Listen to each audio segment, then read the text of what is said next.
All right, I think that's it. Hey, everybody, I'm Éric Grenier here with Philippe J. Fournier for another live stream of a provincial election. Philippe, how have you been? It's been 2 days. I don't know what to like. How are you okay? We should do this every week. No, like I don't one think we should. provincial, one provincial election every week. But yes, I'm doing okay. I'm back in normal time. Pacific time was kind of tough on me. Yes, Uh, Atlantic but is much more civilized. but that went well, and we had a lot of fun on Saturday night. But now we shift our gear to the east and New Brunswick, and it could be a change election. Éric, this is what we had very little data coming out of this election, Yeah. but the data that was made available shows that this could be a change election in New Brunswick. So. Looking forward to see also the pace it goes. I mean, BC was really fast until it wasn't. Looking forward to see what kind of pace we will see the results in tonight. Yeah, and how are you, Éric? How are you tonight? I'm doing good. I am doing good. Ready for this election. Curious to see what the results will be. To give people a little bit, again, of an idea of what we're doing, we're going to discuss the results as they get counted. The window on the left is from the CBC New Brunswick results page. It is a nice, easy page to use. I used the one for BC. It's got a nice map. And you can leave us a comment. We will try to address as many comments as we can, questions, that kind of thing. We won't always be able to keep an eye on it. We'll be chatting. And if you're unpleasant, we will shoot you into the sun very quickly. Philippe, we'll also be keeping an eye on our Discord. So if you're one of our That's Patreon right. members on the Discord, Philippe is going to keep an eye on it. He might lose track too, but we are going to keep an eye out. So if you have any questions on the Discord for our Patreon members, because we have our weekly podcast, the Numbers Podcast, which you can join at thenumberspod.ca. We got some links in the description below about how you can support us and the work we do. What's your gut here tonight? Well, here's the thing. For all the stories that had been written in British Columbia about the polling being different, the results came in right in the middle, right? And of course, all the results have not been compiled, almost all of them, but there's still the mail-in ballots, I believe, that are And the left. absentee, yeah. And the absentee ballots. So I think we can say that the pollsters did really well in British Columbia, but not just well, but really well. And so we turn our eyes to New Brunswick. It doesn't mean that they nailed an election, that they will nail this one, but at least they increased the confidence that we have in the polls that we have seen. Obviously, again, we did not see many polls. 4 years ago, Léger was on the field. L'Acadie Nouvelle was the sponsor. We didn't see that. We saw narrative research, a poll of the main cities of St. John's, Moncton, and Fredericton, which was a pretty good poll for the Liberals. We had a forum research last night at 11:59, Of course. local time, and we had Main Street research. And if we look at these three polls, all of them suggest the Liberals should be favored tonight to win in New Brunswick. So. Yep. It's not a guarantee. If you look at 338 and the projection, again, it's a bell curve, right? If the polls are off by a few points here and there in key places, I could still see the PC pulling this off, but there's no way with the data we have that the PC is the favorite. They could win, but they're definitely the underdog. Yeah, because the Main Street poll had 48 for the Liberals, 38 for the PC, so that's a 10-point lead. Yeah. Polls aren't usually off by enough to overcome a 10-point lead. And then Forum had 46 for the Liberals and 37 for the PC, so 9-point lead. Again, pretty similar. We didn't have a lot of different polls, which would have make us feel a little bit more comfortable. More confident, yeah. Confident. The Greens were at 10% in the Main Street poll, 11% in Forum, so they could have some issues. We already got one result coming in. It is apparently going to be pretty quick. I was listening to an interview today with the head of Elections New Brunswick that we are going to get some results. They had said maybe the first one after 15 minutes. It's already been 4 minutes, and we already have a result. There you go. She said that the results we're going to see first are likely going to be the advance polls. And then okay. As it goes on, we'll see the other polls. So we'll wait and see how that goes. The first riding to report is Woodstock, Heartland, Conservative. No surprise there. Just like last time, I wanted to do my little cheers to the audience. So I have something different now tonight. Do you have a local drink? I found you something find? from New Brunswick. Oh, This is nice. Pump House Crafty Radler, grapefruit and tangerine. This was, aside from getting Moosehead, this was literally the only thing I could get. Is it Moosehead? Yeah, it was Moosehead. So this is from, where is it from? It is from, hold on, I had the address here on it. It is from Moncton. It is from Pump House Brewery in Moncton, New Brunswick. It is a Radler. I don't usually drink Radler. This, Yo, live testing. Does he good. spit it out? It's Pretty good? good. Okay, oof. I like it. I like it. Crafty Radler from Moncton, New Brunswick. So a little bit of local flavor. It isn't a cider shocked face. It is a Radler. So we are going to be seeing what's going to happen tonight. Things have shifted pretty significantly since the last election. All right. We should probably give a little bit of background. So in 2020, yes. Blaine Higgs and the PCs won a majority government. They had 39% of the vote. They won 27 seats. They had won a minority government in 2018. They turned that into a majority in 2020. The Liberals, who were then under Kevin Vickers, who you might remember from being the Sergeant at Arms at the House of Commons when it was attacked in 2014. Liberals got 34% of the vote, 17 seats. The Greens had 15%, 3 seats. The People's Alliance, and this is important, had 9% and 2 seats, and the NDP had 2% of the vote. The People's Alliance is sort of like a populist, grassroots, right-wing party that was led by Chris Austin. A few years ago, Chris Austin and his only other MLA in his caucus, Michelle Conroy, crossed the floor to the PCs. They joined the PC government, and the People's Alliance almost stopped being a party. It was very close to being deregistered, but people within the party kind of saved it, and it's now led by former MLA Rick DeSaulnier. But the party is not what it was before. In the polls, it's usually at 1 or 2%. It doesn't seem like it'll be a big factor. So that is one thing that we're going to be watching, what happens with some of that People's Alliance vote, whether the PCs are going to get all of it. Because based on what we saw in the polls, PCs are at somewhere around 37, 38% of the vote. They had 39% last time. So they haven't really added a lot of, if they have added that People's Alliance vote, they've lost a lot of other votes, presumably to the Liberals, and likely in the 3 cities, which is what we saw from the polling there. Before we get into it, well, we're actually just going to get into it. This is fast. Yeah, we got 19 ridings now reporting. We got 9 PCs, 9 Liberals. And if you look at the map, there's a couple here that look unlikely to hold. I don't think the PCs are going to win in Restigouche East. Yeah, that might be just a good advance poll for them. But we'll see what's going to happen tonight. So far, the map's looking a little weird. So I think we're going to have to wait to see. We got some Liberals down in Carleton and St. Croix, a PC in Shediac, Cap Acadie. The name will tell you why the PCs aren't likely to win that one. Yeah, some of them, yeah. So we'll wait and see. We haven't really got much from the cities yet. Moncton South won from there.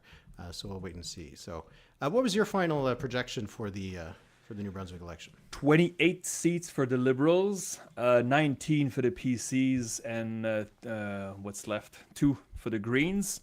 There was, obviously, because of the little data, there was uncertainty in there. The odds of winning for the Liberals were obviously a little higher because of the data. We have to go by the data, not by guts. I know sometimes gut feeling can be good, but that's not what I do. So the Liberals bracket goes from 20 to 33. It's pretty wide, but again, it's a bell curve, so the extremes are less likely than the values near the mean. I identified, I think it was 7 ridings. Let me pull them up for you. 7 ridings to watch that I have them at toss-ups. So Moncton South, Carleton Victoria, St. John East, St. John Portland Simmons, Miramichi East, Fredericton North, and St. John West Lancaster. So these are what? Did I say 7? Yeah, it is 7. Right now I have the Liberals, it's all toss-ups, but I have the Liberals favored in 5. They could only win 3 and still win the election, but they can't be shut out of that list. So these are the seats that I will watch tonight, unless we have another major earthquake, such as Nathan Cullen losing in northern BC, which was, I checked, nobody saw that. No forecaster, no pollsters, nobody saw that coming. So, and these things happen sometimes. They're rare, but they happen sometimes. They shook you to the core. Like, how did I miss that? But so could there be a seat tonight that completely like blows our minds away? It's possible, but I'm going to be focused on these 7 seats, Éric. All right, we've already been warned. Our pronunciations have already been called out. What? Because it's apparently, I don't think you're supposed to call it Saint Croix. It's probably Saint Croix or something like that. Well, because it's yeah, in I don't think so. south Bilingual province. Yeah, I don't think so. Yeah. Anyway, so we'll probably make a few of those errors in the evening. So yeah, we have now we're up to 23 ridings that are reporting, and as I mentioned, these apparently a lot of these are going to be the advanced polls that are coming first. So far, we don't really have any results from Fredericton itself. Fredericton Grand Lake, we do, but that was always going to be an easier PC hold. From Moncton so far, all we have is Moncton South, and the PCs are leading there, which isn't implausible. And we don't have anything from St. John just yet. And if you're looking at the map as a whole, there's 2 that look kind of there's 4 that look wrong, but they kind of cancel each other out. You got the PCs leading Restigouche East and leading in Shediac, Cap, Acadie, but the Liberals are ahead in Carleton York and St. Croix, which I don't think they'll win. So we can still say that they're probably a 13-9 right now once things balance out. The Greens are leading in Tantramar. Megan Mitten, I think she's favored to win. That riding was redistributed, and it kind of cut off the Liberal voters that used to live in that riding, and now it's more Green than it was before. So I think we all expected the Greens will hold Tantramar. It's just a question whether they'll win the other seats. So there we go. They're all reporting. We got results from all but Sheboygan-Les-Îles. That's incredible. And yeah, we might as well call it 27, 20, and 1. That's exactly sort of the projections we were all saying.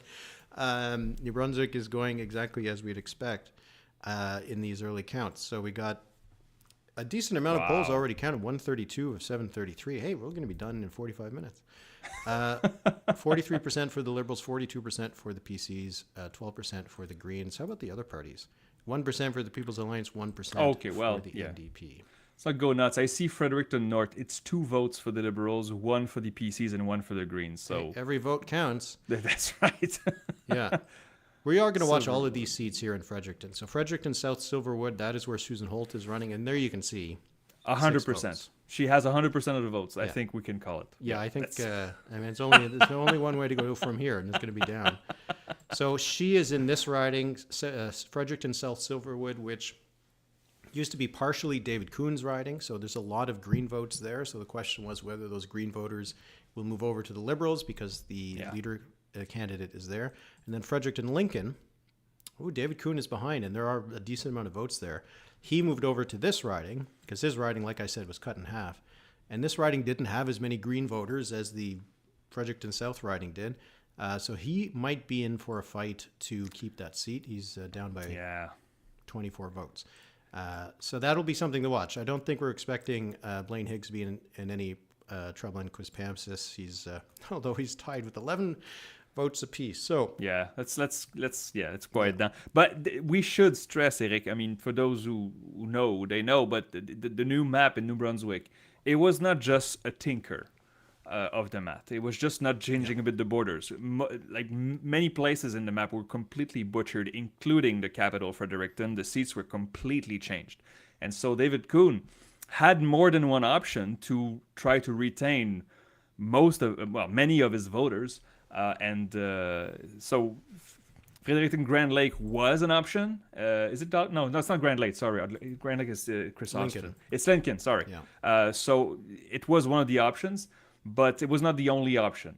And so there was also a risk for Miss Holt to run in Fredericton South Silverwood. Liberals didn't do well in that area in 2020, but you could say outside of the north and places in Moncton, the Liberals didn't do well anywhere, right?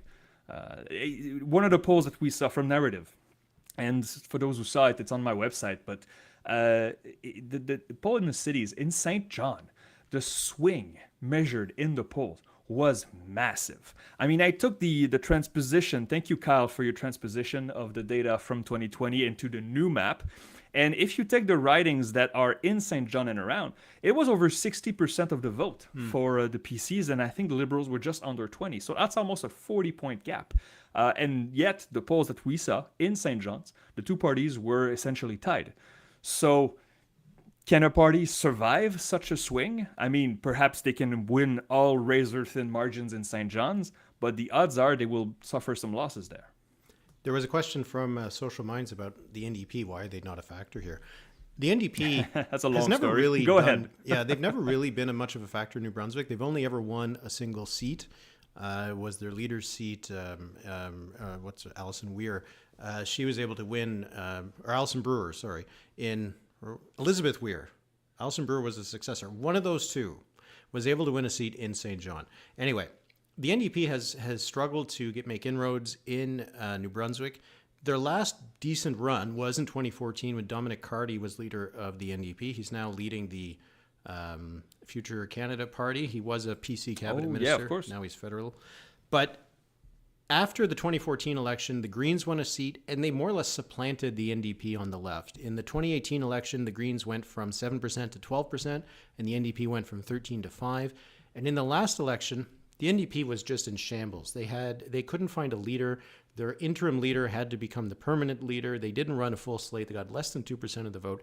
In New Brunswick, as we've seen in like PI, the Greens have become the de facto party on the left. And so that's why the NDP is not a factor here at all. It is a Liberal and PC race for government, and the Greens are hoping that they can hold the balance of power. So, okay. Right now, look at the results. I know they're early, but it's 35,000 votes. Liberals 43, PCs 42, Greens 12. That's close to what the polls said, with a small PC bonus. Yeah. I mean, if the PCs can be in double digits, that would be a better night, because that's not what the final polls were suggesting. I would think that the Liberal vote's probably going to go up pretty significantly, though, because you look at some of the ridings they're reporting. A lot of them are in St. John. The amount of votes that have been counted are in the single digits or the double digits. Fredericton, you got those two ridings where only a few votes have been counted. In Moncton, like Moncton Center, okay, we got some votes there. So I think we'll see. This might be that the larger advance polls in some of the urban ridings are going to take a little bit longer to count. And if you're standing in line, I was listening again to the CEO of Elections New Brunswick. If you're standing in line when the polls closed at 8 p.m. Atlantic, you still get to vote, right? Yeah. So in cities where you would expect there might be a little bit more people crowding into some of the polling stations, some of them might take a little bit longer to close. But if you're looking at this map, the PCs in Haute-Terre and Epiziguit, that's interesting, though. They're that's a decent amount of votes that have been there, and it's neck and neck. And being head in Restigouche East is unlikely. That would blow me away, though. Yeah, that would. But there's not the problem for the PCs is that there's not really a Liberal riding here that doesn't make sense, aside from maybe Hampton, Fundy, St. Martin's. Yeah, although John Herron is an interesting candidate for them, and he's up against a candidate that did cause some controversy. She was a preacher kind of person. And she's social conservative, gained some attention. This is Éric walking on eggshells. Walking on eggshells here. So we're gonna wait and see once more of these get counted. But right now, this is largely aligning with expectations. So we'll see if it's going to keep going that way. Like, to go back to the toss-ups that I mentioned, right? I said St. John East. St. John East right now has almost 2,000 votes counted. It's a small Liberal lead, 45 to 41. And that's the PC. For the PCs, it's Glenn Savoy, Minister of Local Government and Environment. I mean, this is one of the seats that the PCs have to win. Like, there's no question. The PCs cannot lose seats like St. John East and still, because they they won 27 seats and the threshold was 25. So it was, again, a clear victory in 2020 for the PCs, but it was not a blowout. Obviously, if the fact that they then swallowed the People's Alliance should have given them a better cushion. But maybe that moved the PCs a little further to the right and away from the center, and maybe it cost them in other places. But I look at that map, and maybe New Brunswick. I mean, we know there's a language divide in New Brunswick. It has been forever. Or I don't want to say forever because I don't know. You're the historian, but for a long time. Largely forever, yeah. Yeah, but I'm looking at this map, and aside from the francophone ridings, it looks like New Brunswick will join the rest of provincial governments to have a urban and rural divide. Right now, Fredericton, the center looks good for the Liberals. It's early. The cities look good for the Liberals, and if they keep those with the francophone ridings in the north, that's a clear victory there for the Liberals. So. Yeah, and I mean that's always their path to victory, is that they usually have that support of the Acadian, the francophone population in the north and the southeast. So kind of all along the coast that I'm going here with my cursor on the screen, that's where they're largely majority francophone ridings. And aside from Bernard Lord was able to bridge that gap, Richard Hatfield could do it. David Alward actually did it in 2010 when he won that election. But for the most part, that vote sticks with the Liberals. And if they add some ridings in the urban areas, that is usually how they can win. And you can see, though, what's interesting is that they're not, right now, they're not winning in Riverview, which I don't think they would ever be expected to. Northwest, Moncton Northwest, they're not ahead there. They are ahead in Fredericton North and Fredericton South Silverwood. But it's they just flipped just as I was looking at them. So St. John has which one? Which fan flip? A couple of them. St. John flipped. So Hampton Fundy St. Martin's is now Féten Grassechi is leading for the PCs, and in St. John East, Glen Savoie is ahead by 80 votes. But Quispamsis, Blaine Higgs is behind. That's kind of surprising. He's behind by 27 or 26 votes, but nevertheless, not what you would think. That would be quite a pickup for the Liberals. That would. But now the Liberals are ahead in Fredericton, York. It's only 7 votes that have been counted. But the North is starting to look a little bit more normal. The Liberals are ahead in Restigouche East and in Haute-Terre, Nipisiguit. Still close. I'm curious what's happening there. We haven't had any results yet from Sheboygan-Les-Îles, so we'll see what happens there. And then in Kent North, Greens at 2. Yeah, Greens are leading Kevin Arsenault. Pat Finnegan is a former Liberal MP, and he's running for the Liberals in that riding. So that was one of the non-urban races that I think that we were really looking at to see if it was going to flip anything. But right now, it's still going well for the Liberals. But a lot of these ridings still are pretty early in the count. Yeah, that's right. And 26, I mean, again, it's the threshold is 25. So if you win 26, you'd have to name a speaker. It's still, nobody can catch a cold, right? You can't go. We do know David Coon has more or less said, if he hasn't explicitly, I can't, if it's explicit or implicit, that he would not support a PC government. Right. Yeah. So the Liberals know that the Greens are going to at least ensure that they would stay comfortably in office if they don't win a sizable majority. But 26 seats, it's 25 to win the majority.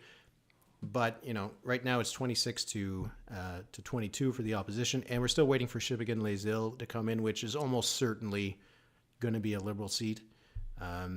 So that should bump them up to 27 on this current map. But there is a little, I don't think I saw anybody say anything about Jason Purdy having a chance in Haute-Terre, Nipisiguit. Maybe he's an Acadian, but Jason Purdy, I would not expect to be leading in that part.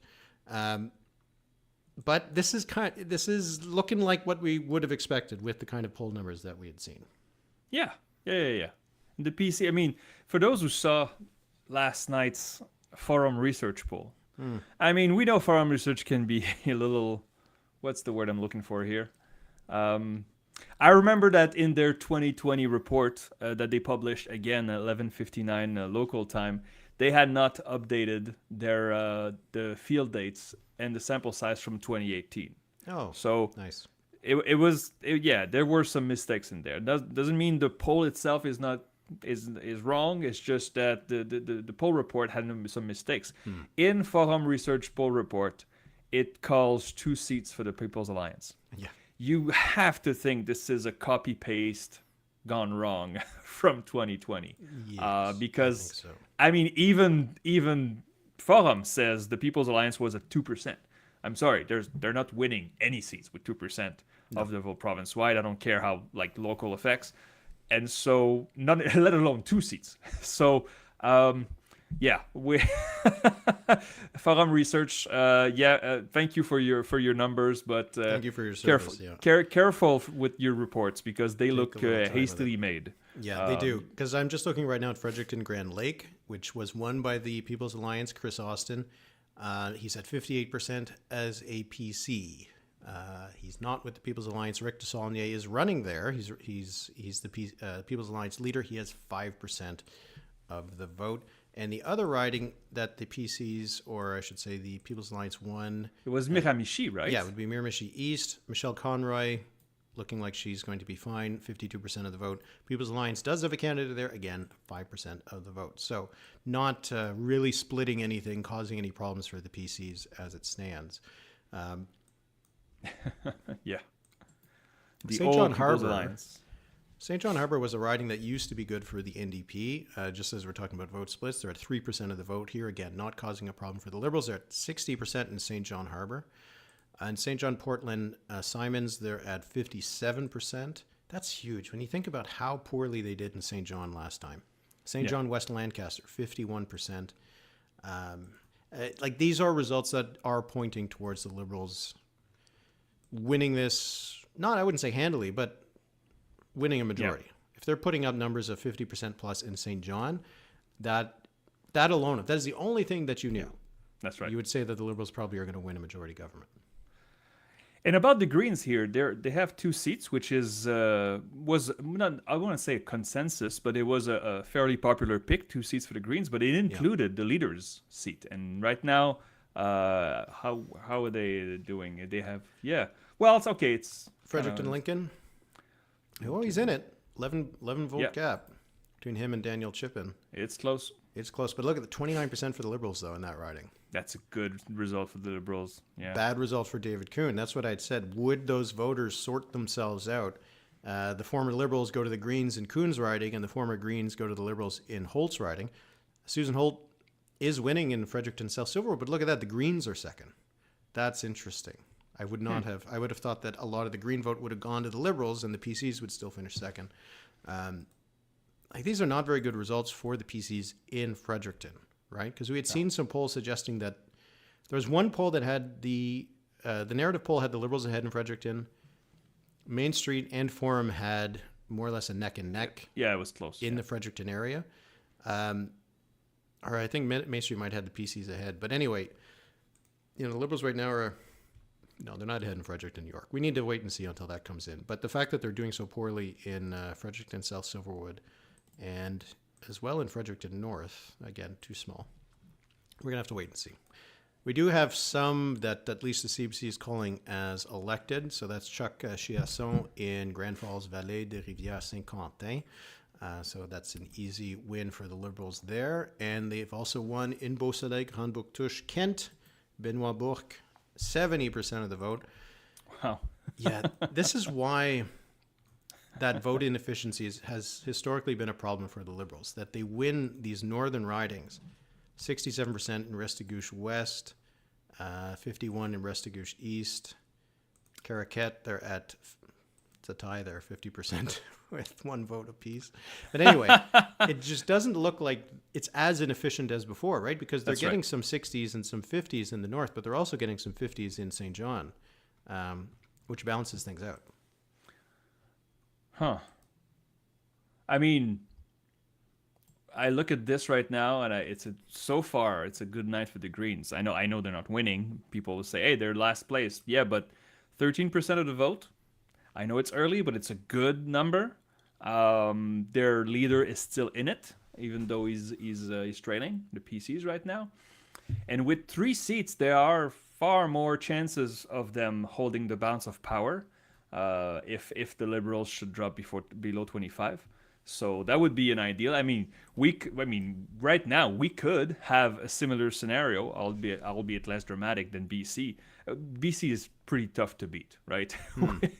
with dozens of votes deciding the winner right now. In 2018, when it was 22 seats for the PCs and 21 for the Liberals, it took the last poll box for the PCs, I think, to move ahead. And Brian Gallant tried to call the legislature and try to stay in power, but couldn't name a speaker. And that was... So we could end up seeing something similar happen in British Columbia based on how that's going to go. Wow. But so far, it doesn't look like that's going to happen because with these results, we might find some surprises and once more these votes are counted. But again, when you see the kind of numbers that we're seeing in St. John and in Moncton and in Fredericton for the Liberals, it seems unlikely that the PCs are going to be able to turn this around based on where the count is going. Because we look at the polls, popular vote, I should say, 45% for the Liberals, 39% for the PCs. So those 2 polls by Forum and Main Street are looking pretty good right now. So again, we're not seeing things that would surprise us. There's almost half of the polls are counted, though a lot of them do seem to be the smaller ones. So maybe that's why we're not seeing that many results in them. But the story of the leaders is interesting right now. Fredericton, South Silverwood, Susan Holt, there's 2 polls reporting. Not that many votes, about 400 counted, 450, but she's ahead. Fredericton, Lincoln, there we got 3 of 11. Got about 1,200 votes counted. And David Coon is still behind by 11. And then in Quispamsis, what is happening there? Yeah, 2 polls reporting, and it's a 3-point lead. But again, only 26 votes for Aaron Kennedy. But boy, that would be something if Susan Holt's the only surviving leader tonight. Oh, well, I mean, Quispamsis. This is too early, right? This is 26 votes. I know it's closer than we expect, but perhaps it's where the votes were taking. But what was the margin of victory right there? And you have to think. Let me check. Let me pull this up, because Blaine Higgs won handily that riding. It was not even close. I would think so. Not many cues. So he had 67% of the vote.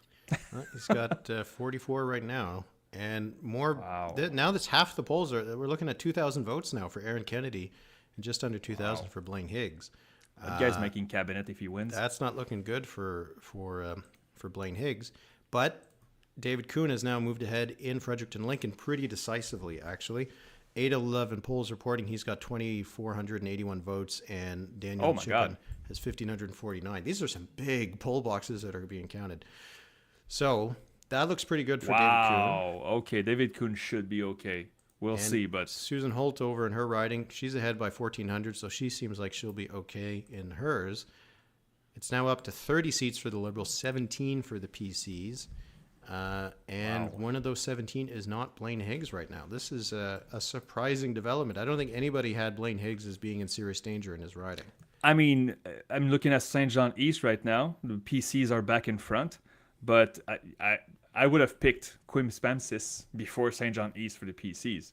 So is there a local effect of people? I think Glen Savoie is somewhat well known. But the premier, maybe there's a pushback here that people like Heather Stephenson really Heather Stephenson in her riding. She nearly lost her as the Manitoba premier in Tuxedo. Sometimes if the campaign goes badly for you, voters take it out on you. Oh yeah, and more than your team. So I think that might be what we're seeing here. So things are looking pretty as you'd expect. Liberals running the table in northern New Brunswick. There was some question whether the PCs would have a chance in Bathurst, but it doesn't look like it. Renee Legacy is at 57%. There was because there was comments that Susan Holt made that were interpreted to suggest that people in Bathurst were, I think how she put it, differently educated. Which you could take in a bad way. But anyway, there was some thought that the PCs might have a chance because of that, but doesn't look like it has had much of an impact. All right, so I think we're going to be talking about whether Blaine Higgs survives tonight because, do you want to call this? No. No? I mean, it's... How many votes are we expecting, though? I mean, I think, sorry, I didn't see it. Where are the polls reported? Oh, 40-87. Oh, so more than half the polls. Yeah, so we've got 250,000 votes or so in the bank. Oh, and man, that was too fast. 35 real minutes? fast. I wasn't ready. I think the Liberals are going to win this. I think we can call this they at are. least a Liberal government. Hang on, though. Let me just check because some of them... Okay, St. John Harbour, 60% of the vote for Liberals. Let's remind that St. John Harbour was a PC seat. I mean, all the St. John were PCs. St. John Portland Simmons, that was part of my list, right? 53 to 38 in favor of the Liberals. So let's go through this. Moncton South. Are the Liberals winning Moncton South? They are. Are the Liberals winning Miramichi East? I don't think they are, right? No, that one they're not. But they are winning Miramichi Bay, Neguac. Okay. Wow. 30 seats. That's the higher end. pretty good. That's pretty good. Yeah. That is a strong result if they can hold this. And still, I'm just floored that one of those is Quispamsis. You look at this map. I mean, they've made the gains in Moncton that they needed to make. They made the gains in Fredericton that they needed to make, or at least they're making them. But here in St. John, Yeah, it's the St. John. that's a lot because, yeah, okay. 1, 2, 3. St. John, Portland, Simons, St. John Harbour, St. John West Lancaster, okay. St. John East might have thought they could have won that. But to be also winning Hampton, Fundy, St. Martin's, Quispamsis, and Rothsay? Rothsay, I had a 2% chance for the Liberals of winning there. And they're looking really good right now with 600 votes advantage, 52 to 42. If they're winning seats like Rothsay? Yeah, Rothsay. Hey, look, the CBC has apparently called it. I'm comfortable calling this. This is a Liberal victory. And it looks like a majority. I can't see how the PCs are getting 8 seats out of this. Wow. So I'm going to call it if you're good. Go ahead. All right. Make the call. The numbers live stream is calling a Liberal majority government. 31 to 16 seats right now for the PCs. Some big questions here. Wow. The Liberal brand is not exactly very strong at the moment. So what does this tell you? Well, now we've already called it. We can talk big picture. We're 37 minutes in.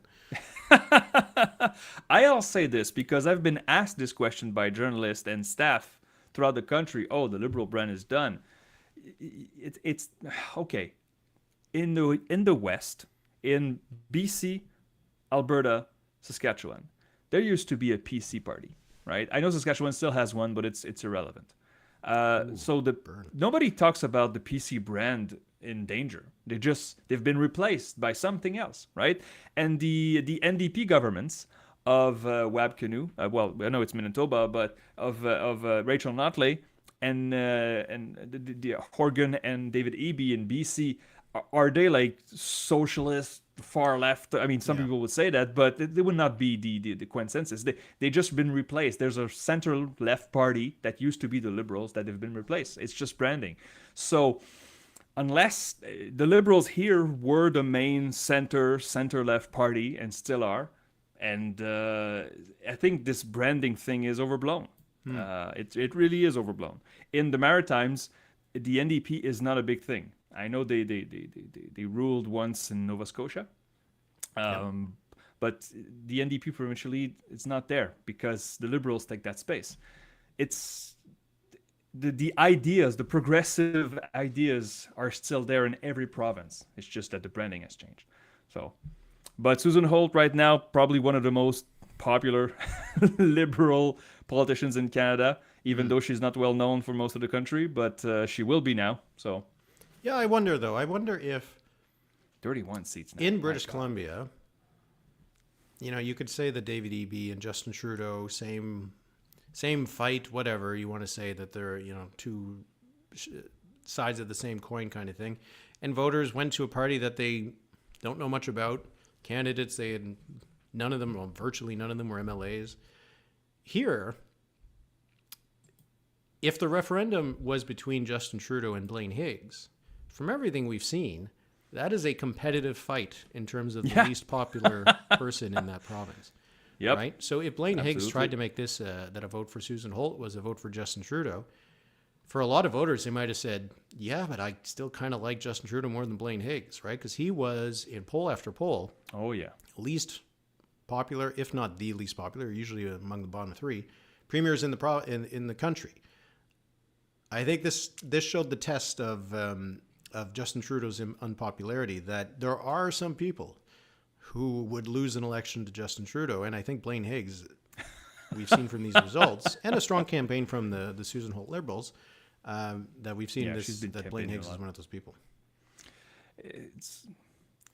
Let's state here, like, I think most voters, and maybe I'm wrong about this, but I think most voters know the difference between federal and provincial. Yes, sometimes the provincial or Liberal brand can pull down the other, right? But I mean, you remember how unpopular Kathleen Wynne was in Ontario, and yet the Trudeau Liberals did really well while she was premier, and even after she was defeated. I mean, some voters, yes, there's this confusion between provincial and federal, but I don't think it's most people.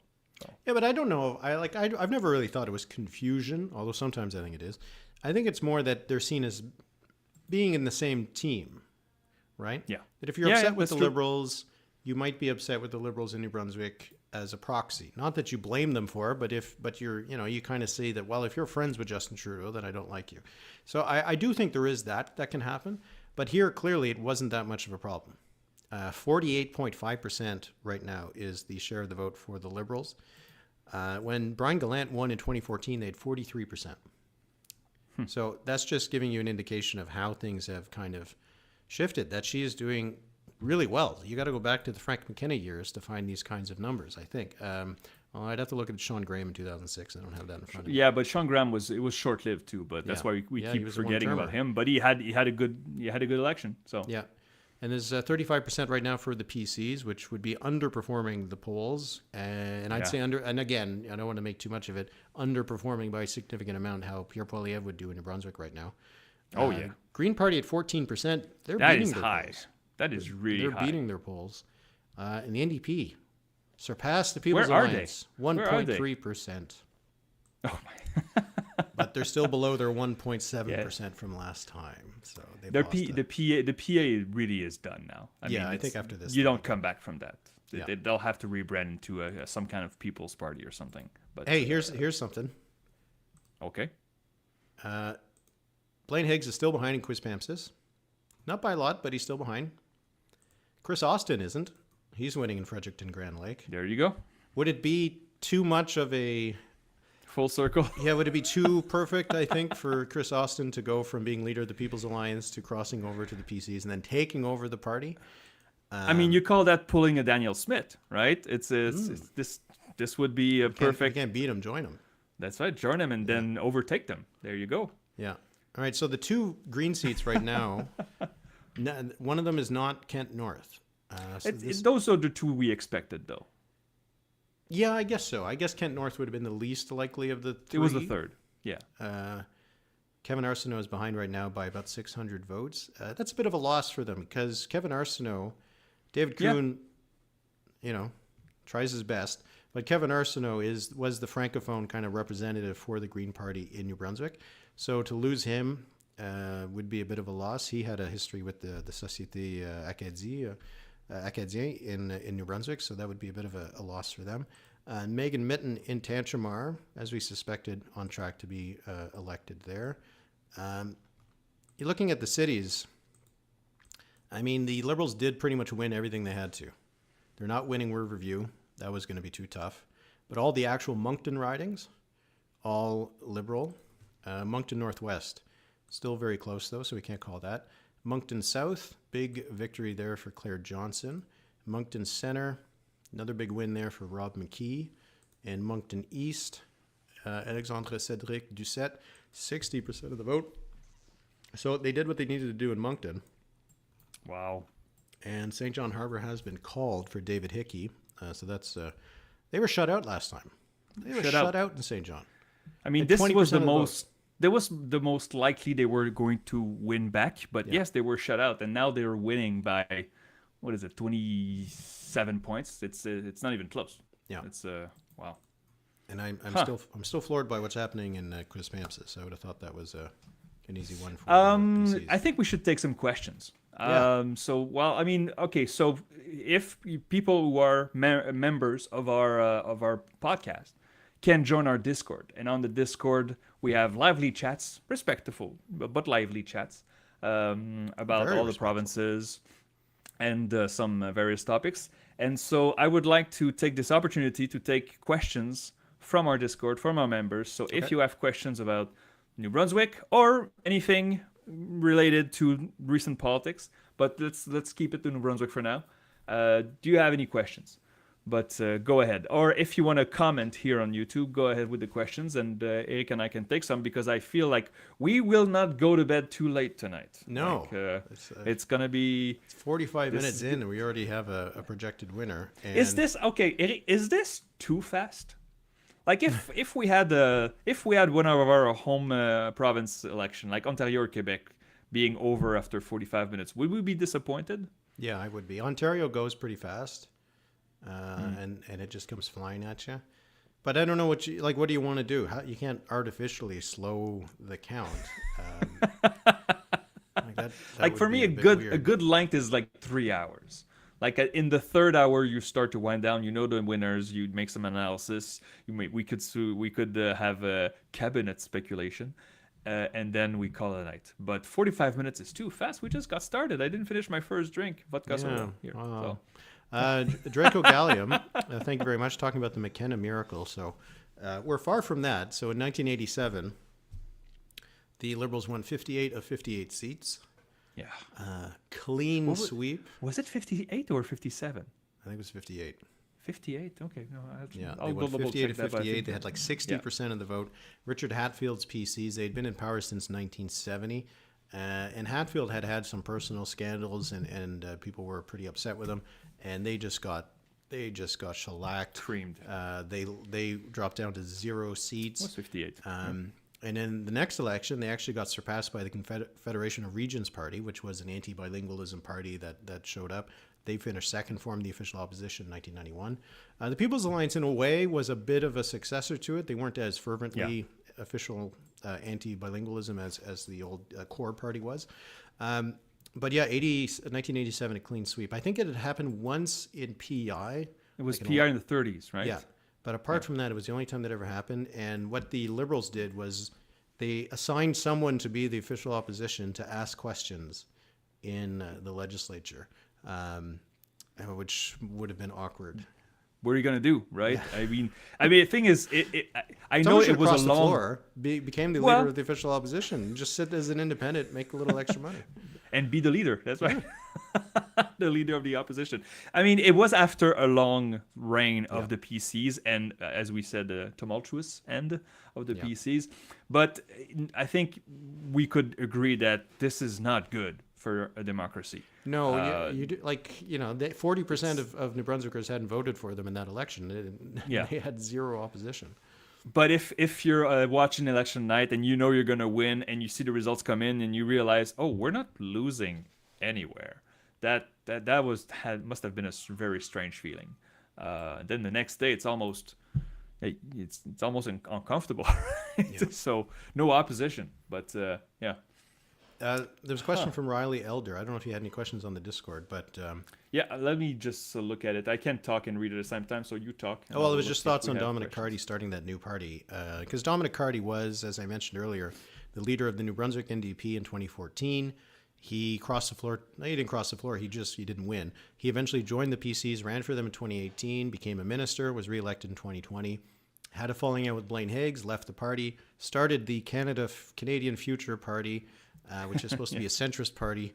They had candidates in the last by-elections. They got just under 1% of the vote, I think. We'll see if anything's going to happen with it. Doesn't seem like it's going to be much of a thing. I think people are kind of polarized between the main options, but we'll see. We'll see if anything comes of it. Here's a question from our Discord. So GK03 asks, if we're assuming that Austin takes a tilt. What does that mean? Who would be the most likely candidate to be considered for the leadership?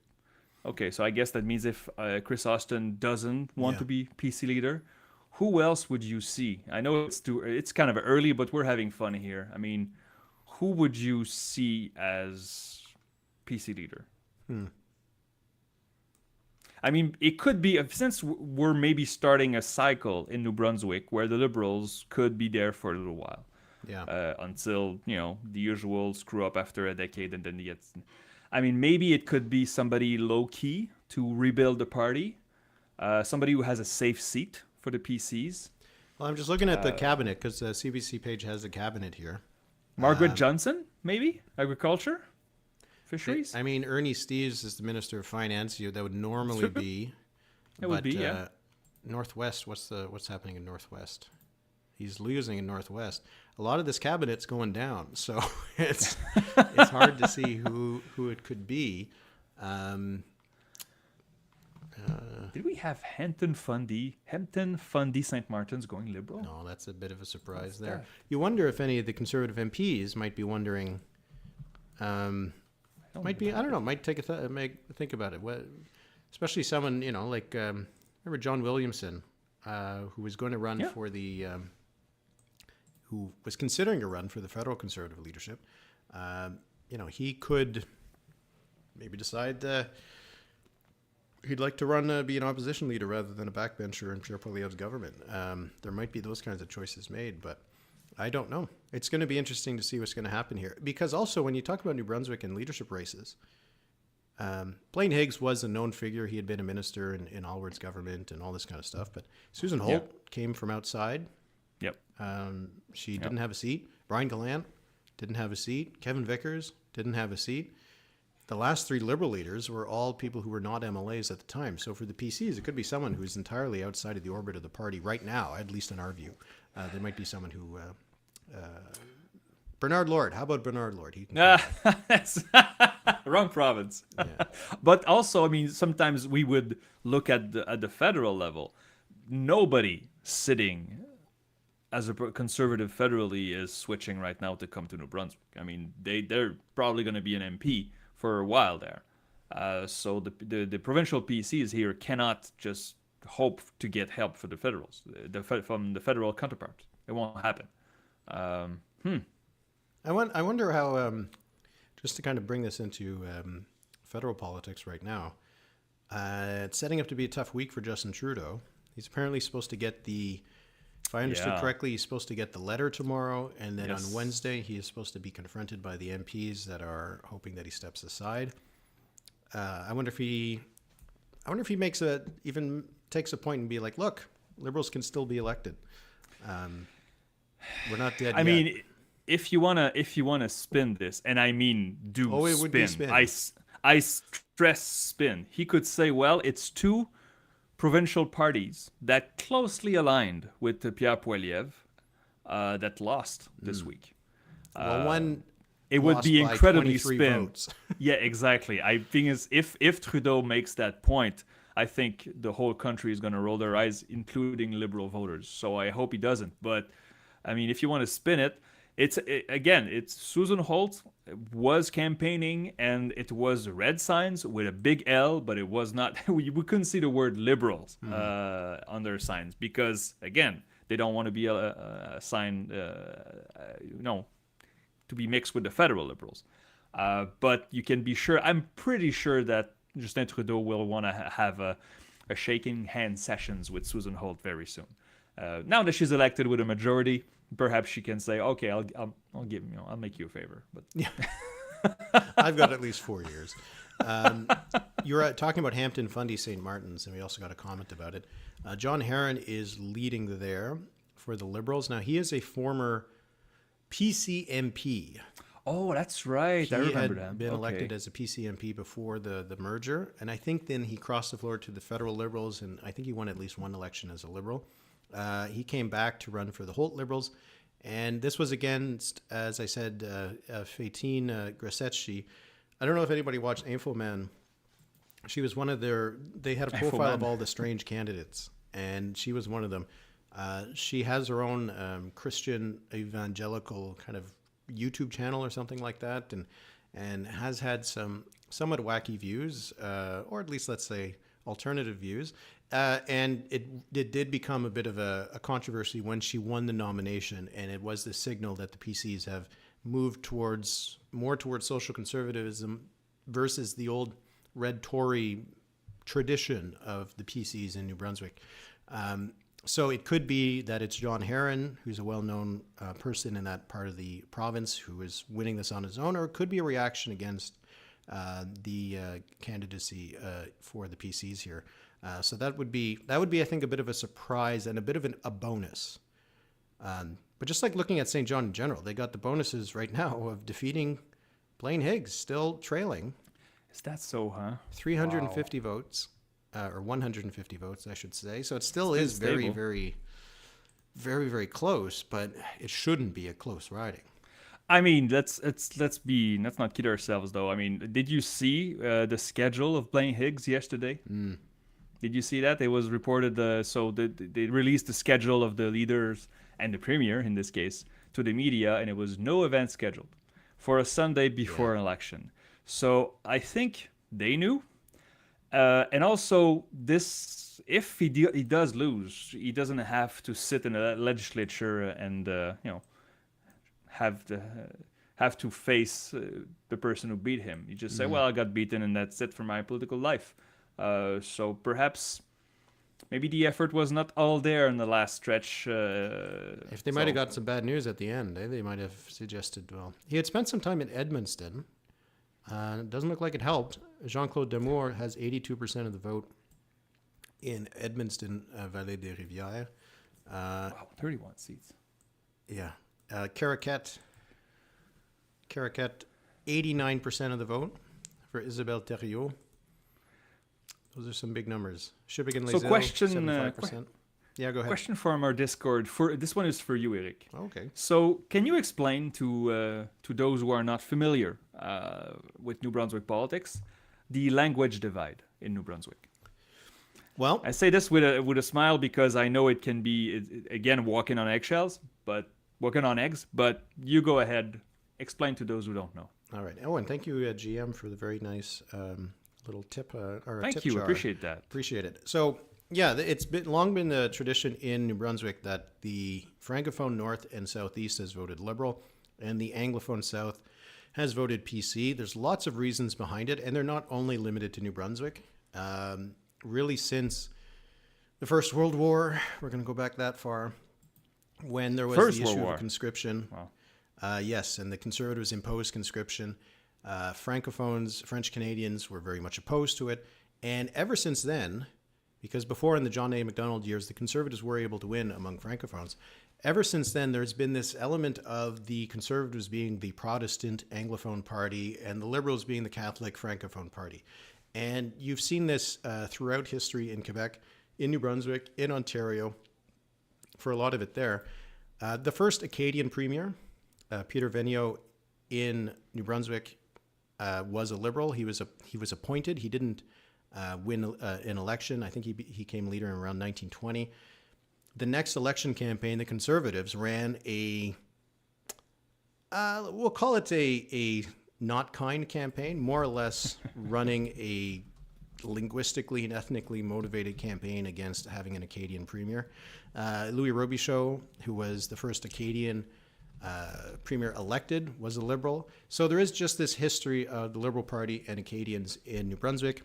And when the PCs have had a lot of success, it's because they found someone to bridge that gap. Richard Hatfield did it because he was trying to make things more equal between Francophones and Anglophones in New Brunswick. And Bernard Lord was a Francophone, though he was from Quebec. He wasn't actually, he grew up in New Brunswick, but he had more links to Quebec, actually, or at least his father did. I can't recall exactly what it was, but he was able to bridge that gap between English and French, and that's when the PCs could win huge majority governments.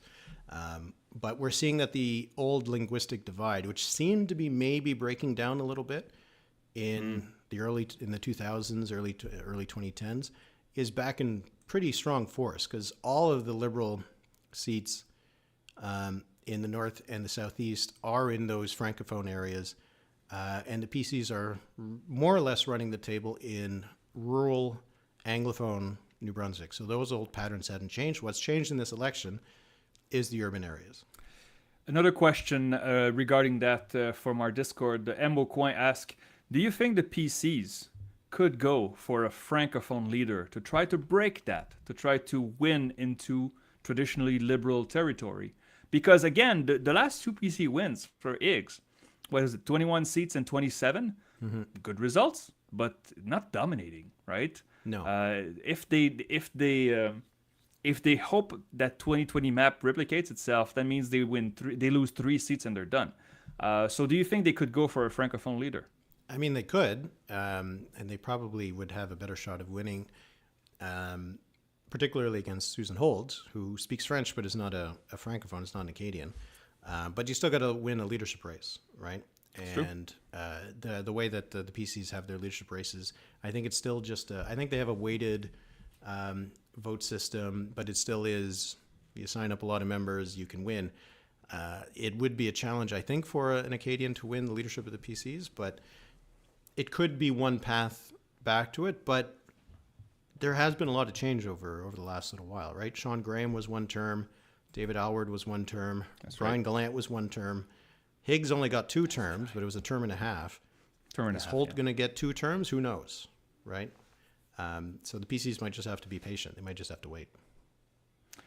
Another question. Do you think David Coon will want to remain leader for another 4 years for the Greens? He's been there for a long time. He's been there for a long time. I'm not sure how old he is, but it's a long time to be only 2 in the legislature. I mean, he won. What's the score in Lincoln? It was close earlier, but it's not close anymore, no, he's right? Got 45% of the vote. 45% against 28. So, yeah, it's a clear win. I mean, I think he can stay leader as long as he wants. Yeah. He's not going to be pushed out unless, well, you know, sometimes. No, he's not going to get pushed out. No, he's not going to get pushed out. I don't think Greens do that. I don't know. He's been there now. So he was first elected in 2014, became leader in, I'm not sure, maybe 2012 or something like that. So he's been there for at least a decade. The problem is that if they had been 3, there might have been 2 options to hand over the torch. Now there's only 1. I don't know much about Megan Mitten, if she would be interested in that or being a leader. But the Greens, it's hard for the Greens to choose a leader from outside the legislature because the Greens, when they don't have a seat, they kind of falter and fall away, right? When they have the seat, they hold that, they hold on to it, and it gives them a foothold in the legislature, and it's really important for them. But I don't know. It's a bit like Peter Bevan Baker. You know, he also came in, I think, he was first elected in 2015. And after the last campaign that didn't go so well, he resigned. And now what's going to happen to the PEI Greens? I'm not sure. I'll be curious to see. I don't know if there's been any speeches yet, but... it's only been an hour. Yeah. Oh, jeez. But yeah, I'm curious what he's going to say, right? Because this is not a bad result for the Greens, but it's not a great one either, right? No. They lost a seat. Yeah. But they're losing. Question from not a question, but a comment. I just saw somebody suggest maybe Régent Savoie could be interested by the PC leadership. The only problem is, look at Mirachibe Negwak. He's losing right now, and it looks like he won't come back. He's losing by 14 points. Yeah. So, I mean, could he run for the leadership regardless? Sure, he could. But once you get defeated, I guess it's much harder to make a comeback here. But, There's a question from Michael Epp about electronic tabulators and why is it taboo? I mean, it's taboo because of conspiracy theories and the BS conspiracy theories in the United States that don't have any truth to it. Yeah, exactly. And also we don't have electronic voting. Yeah. These are paper ballots that they are counted faster with tabulators. It's not the same thing. You don't punch a button and don't have a receipt after.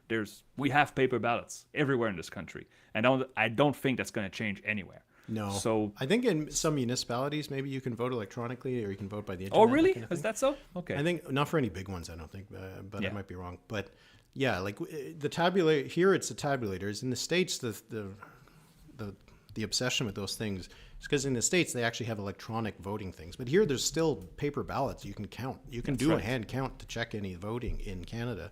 The tabulators, all they do is count it. You put them into the system, it counts the vote. And so they can be, you can do a hand count of those ballots because they're still stored somewhere, right?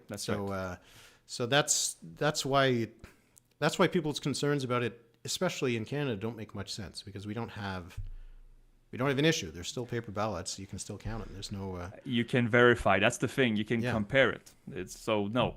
And if we let's say there was a recount, and for some reason we saw a huge difference between the hand counting of the ballots and the tabulator, it would be the end of tabulators.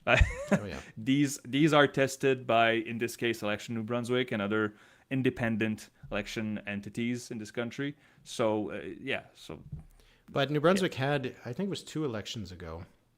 It was the first time they were using them, and something went wrong. And the night, we're done after an hour, but I think it was in 2018 or 2014. I can't recall which one it was. And something went wrong. Which one was it? I'm sorry, which one was it? In New Brunswick. Okay. They had some issues with the tabulators, and so it went. I think it had this transition to a hand counter, and there were at least some ridings. Anyway, it was a bit of a disastrous, but yeah. I mean, nothing will beat in my mind. It wasn't during the pandemic. The night that Erin O'Toole won the leadership. Were you doing anything with CBC that night? Because I was at Radio Canada, and I was told, okay, you're gonna do from 6 to 8. Maybe we'll get a little later, but we'll see. Well, maybe and I stepped out of Radio Canada like 12:30 a.m. because the machine, it was not a tabulator, it was a machine that opened the envelopes, the thousands of ballots for the leadership between Monsieur McKay and Monsieur O'Toole. Well, the machine basically tore, not the envelopes, but tore entire ballots. And so they told a story that they had the lawyers of every candidate there looking at staff putting together like the ballots that had been torn out by the machine. What a nightmare. But yeah, that was a leadership campaign, not that's run by the party and not by the Elections Canada or whatever. So I got a comment about my mic volume. Is it still low? I hear you fine, but you could be a little higher. It's always in comparison to you, though. I lowered you a little bit, so maybe by comparison we're doing a bit better. But drinking to people who are here with us tonight. Thank you for being here. I see almost 1,000. It's good. Thank you for being with us. And again, if you like our work, we have a podcast every week. We have bonus episodes. We have mailbags. That is a lot of fun. We have our Discord, and if you'd like to join, thenumberspod.ca, you have to add a W in front of that for it to work. Join us and. We are looking forward. Numbers pod, you don't need that. That one we're you good. don't? It's for les chiffres that we need that. Then why the hell is that then? I don't know. You have to pay for the extra thing. Someone says both volumes can be higher. You can turn up your own volume. You can do that too, people. Come on. If we're both low. And I've seen a recurring question from Riley Elder about Dominic Carty and his new party. I answered it a little while ago. So you can either watch it later or early. You could watch it before. You can probably find it. Okay, so apparently you're clearer than me. Anyway, I'm trying my best here. You want me to speak into the mic?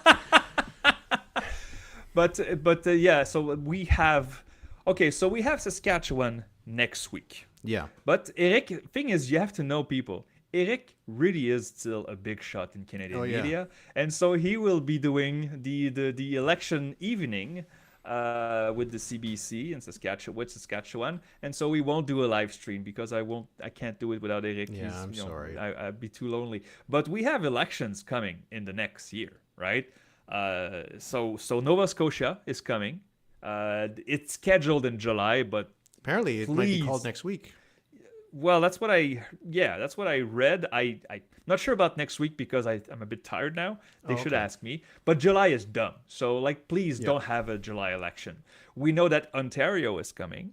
We know that Newfoundland should be in the next 12 months. It has to be before November.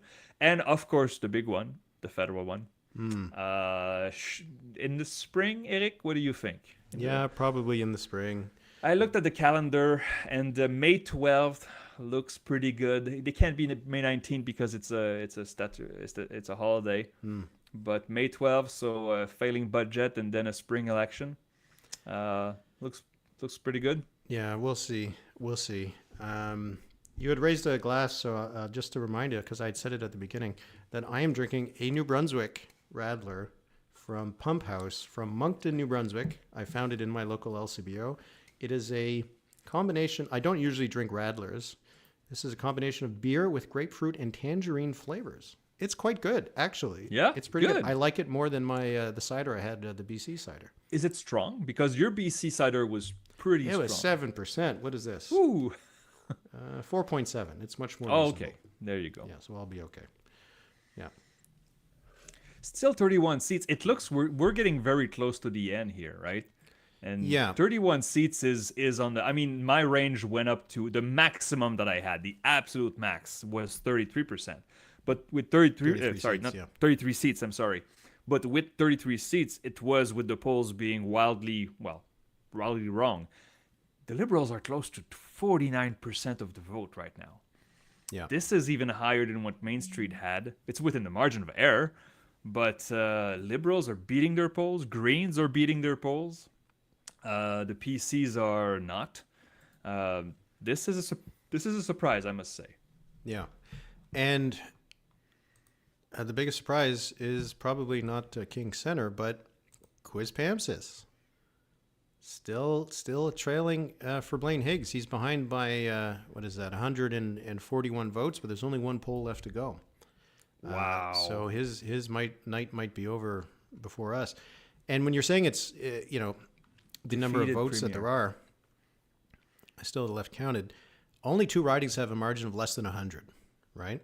So we were looking at BC. So BC had 93 seats. It had 2 was it 2 seats? One seat was 23 votes. One was like a 96. 96, yeah. So we'll see what's going to happen in Quispamsis. Aside from that, 175 votes in Hampton. But Hanwell, New Maryland, which again, I don't think we had as a Liberal pickup. No. There the Liberals are leading. Cindy Miles is ahead by just under 100 votes. 13 of 15 polls reporting. This is a bit of a surprise. Yeah, I had it as PC safe. So, wow. Yeah. Because it's mostly a rural riding. I imagine there would be some kind of Fredericton suburbs in the north of it. But, it's going to be really interesting to see the regional breakdowns for all of the numbers. Because you look at the numbers in St. John, it is going to be really strong results for the Liberals there. They're at 53 in Simons. They're at 57 in St. John Harbor. St. John West Lancaster, they're at 47. Even Rothsay, they're at 51% of the vote. It is remarkable how much of a shift that there's been. So the story here is that the cities have moved against the PCs pretty strongly. So I think that might just be me, my interpretation, but this would seem to be a rejection of the kind of move to more social conservative, gender identity, cultural war kind of topics that might play well in parts of the province, but it doesn't seem to be playing well in the urban areas. Well, it's also the thing is if you want to go full on culture war and fight an election on this, the hospitals better be running well. People better have a family doctor. And so when there are dissatisfaction in provincial issues, such as education and health, and you start talking about, gendered bathrooms, it's going to resonate with the ultra hard base, not with the average voter. Yeah, and it might suggest priorities that aren't in the right prioritization. This question from Dingo is actually a good one. It says, Philippe, on that you had as a PC safe comment, is it much harder to get solid projections in Atlantic Canada because there are relatively fewer quality polls to work with? Yes, and also the ridings are smaller. And when you have smaller ridings, if you have a good local campaign and convince 500 new voters to vote for you, it's much more significant than a riding in BC, Quebec, or Ontario, or federal. And so we see those swings. And but the thing is, I'm still shaken up because if you go to 338 and you see, you have my record, good and bad, right? I always tell my students that integrity is important, and if you can't just show your good results, you have to show everything. And I think I had 99% of safe seats over since I started in 2017. So I think it was just a dozen of safe seats that I lost. I lost one with Nathan Cullen in BC, and I count 2 seats that I had safe for the PCs that they're in a struggle right now. I think you need it to could still increase flip. I think you need to increase the uncertainty for the Atlantic provinces in your model. Clearly, but I mean, it's still. If I look at Hanwell, New Maryland, the PCs had 55% of the vote, and the Liberal 29. That's sorry. The Liberals had 15 Yeah, wow. in 2020 in that riding. The Greens were second with 18%. So I figured if you won the seat by 37 points, maybe it's going to get tighter, but you still should win it. And so that's why it was safe, because I did not see a 37-point swing. But clearly, voters there disagreed. So thank you for your question. I mean, it happens when you have, lots of ridings. It's still going to be, for the safe seat success rate, it's still going to be in the 98.5 range. And if it happens too often, it'll be a problem. But the thing is, if you have a projection of something happening 99% of the 95 to 99% of the time, and it happens 100% of the time, there you go. Then it's not well calibrated.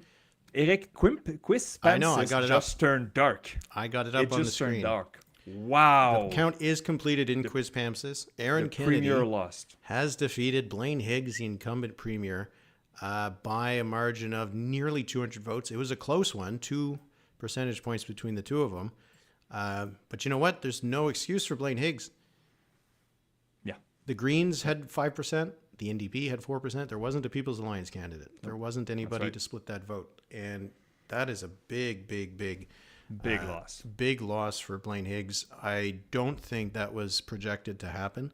No. Makes his life a little bit easier. Oh, yeah. Oh, no. He having a drink tonight, and he says, okay, well, I guess I'll retire now. Yeah. Because, but Aaron Kennedy of the Liberal Party winning this, killer. I mean, welcome to cabinet, right? Here is. You don't know anything about him, but he's got something on his resume already. Okay, maybe not finance, but everything else you pick, right? Deputy Premier. So. Yeah, that is something. So you know what's? It's really kind of hilarious because we spent most of the last 5-6 weeks talking about how maybe Susan Holt won't win her seat. Maybe David Coon won't win his seat. Nope. It was possible. Nope. They won. We have for David Coon, pretty solid win. That count is finished. He is up by 1,300 votes. Susan Holt, that count is not finished, but she's way ahead, 55% of the vote there. Yeah. And no, it was Blaine Higgs that comes up short. That is a big loss for the PCs. And you know what though? I think it does kind of put it puts a lot of this on Higgs' shoulders, I think. Oh, yeah. Oh, absolutely. For the style of the campaign, for the kind of tone of it, because it does seem like, the loss there was a bit more personal than across the province, because 17 seats for the PCs was on the low edge of expectations, but those would have included Blaine Higgs' seat, right? So yeah, this is that is a big loss for Blaine Higgs. And what's left to count? They got 3 more seats. Sussex, 3 Rivers. Somehow hasn't been called yet, but they're going to call it. It's a big lead for the PCs. Hampton, Fundy, St. Martin's is still pretty close. There's still 4 polls to report, so it could depend on where those are coming from. And Hanwell, New Maryland is also pretty close, 1 poll left to go. So I guess we might as well stay till the end of the count because we're almost done. I don't know. The bravo to those responsible for New Brunswick elections. Wow. Good job. I mean, it looks St. John Did East. they run federal by-elections maybe? Maybe we could hire them. As the comment came on the BC live stream we had, yeah, but none of these seats had like 100 candidates, right? But still, good for them. I see St. John East, 34 votes split. I mean that means that the Liberals could even win a 32nd seat if they split that. I'm floored by the fact. I mean, St. John East for me was one of those toss-ups, and it turned out it was a toss-up. The vote is done there, so it's done. Oh, it's done. It's over. Okay. I didn't. There's not that many that aren't done yet. So. Oh, it is done. Yeah. So Glenn Savoy wins a squeaker. That's going to be a recount, though. I mean, 34 votes. It's going to be. Yeah, probably. So the defeated ministers, you got Ted Fleming, the Attorney General. He goes down in Rossay. Jill Green, the Minister of Social Development, defeated in Fredericton North. Régent Savoy, defeated in Miramichi Neguac, Minister of Regional Development and Indigenous Affairs. Ernie Steeves, Minister of Finance, defeated in Moncton Northwest. Greg Turner, Minister of Education, Post-Secondary Education, defeated in Moncton South. They have a few that were reelected. So these will be including Chris Austin. I'm really just interested to see what he does there. And then Tammy Scott Wallace seems like she'll be reelected in Sussex Three Rivers, but it's not yet called. And Blaine Higgs defeated. Wow. Oh, and thank you, Lewis. I will get some some Maynards. Do you mean the Magners? The Magners cider? That's I got some in the fridge. So yeah, this was a result. You know what? This is what we expected, but a little bit more. I was kind of thinking that the PCs would perform. I didn't think the PCs would win. Before we went on, I just said my gut. I said 26 Liberal, 22 PC.